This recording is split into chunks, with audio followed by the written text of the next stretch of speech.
Namataan ang ilang sasakyang pandagat at panghimpapawid ng China habang nagkakasa ng Joint Patrol ng Pilipinas at Amerika sa West Philippine Sea.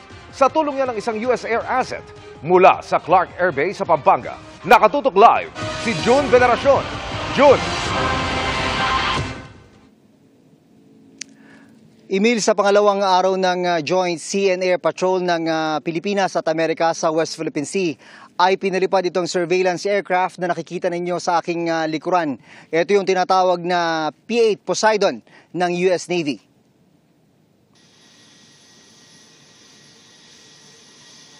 Kasunod ng magkatabing paglipad ng mga fighter jet ng Pilipinas at Amerika sa West Philippine Sea bilang simula ng kanilang Joint Sea and Air Patrol kahapon.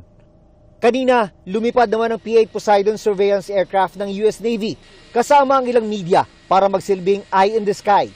Mula sa taas sa 10,000 talampakan, tanaw ng aircraft ang dalawang warship ng Amerika at ang kasunod nitong barko ng Pilipinas. Namataan din mula rito ang isang Chinese frigate na bumuntot sa mga US ship sa distansyang 5 miles at nasa loob ng exclusive economic zone ng Pilipinas. Pero tila tinapatan ng surveillance aircraft ng Amerika ng pinalipading aircraft ng China na tila nagmamasid sa mga air and sea assets na kasama sa joint patrol.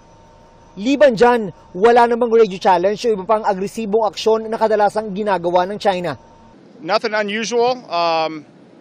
Both parties on both sides conducted themselves safe and professionally and normally, which is what we are always out here trying to do. Pero bukod sa surveillance, gamit ang high-tech camerang kayang mag-zoom kahit mula sa malayo. Kaya ring makadetect ng P-8 Poseidon ng submarine sa ilalim ng dagat. Pareho ito ng surveillance plane ng Amerika na nakita sa ilang resupply mission ng Pilipinas sa Ayungin Shoal at sumaksi sa pagharang ng mga barko ng China sa mga barko ng Pilipinas at paggamit ng water cannon. Matapos ang halos 4 na oras na aerial surveillance, bumalik na ng Clark Air Base ang P-8 Poseidon. All mission objectives were met today. We got out and conducted our normal routine patrol of the area. Happy to announce it was a mission success. Nauna nang sinabi ni Pangulong Bongbong Marcos na lubhang seryoso ang sitwasyon sa West Philippine Sea, kaya kailangan ng kooperasyon sa pagitan ng Pilipinas at mga kaalyado gaya ng Amerika. Tatagal hanggang bukas ang Joint Air and Sea Patrol ng Pilipinas at Amerika. These combined maritime activities between the U.S. and the Philippines and the added assets of the air assets just greatly enhances the evolution of our alliance.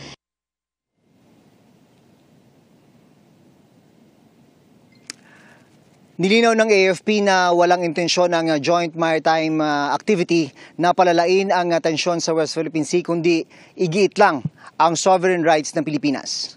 Emil? Maraming salamat, June Veneracion. Mga kapuso, samahan nyo kaming tumutok 24 oras. Bisitahin at mag-subscribe sa GMA Integrated News sa YouTube. Sa mga kapuso abroad, bisitahin ang GMA Pinoy TV at www.gmanews.tv.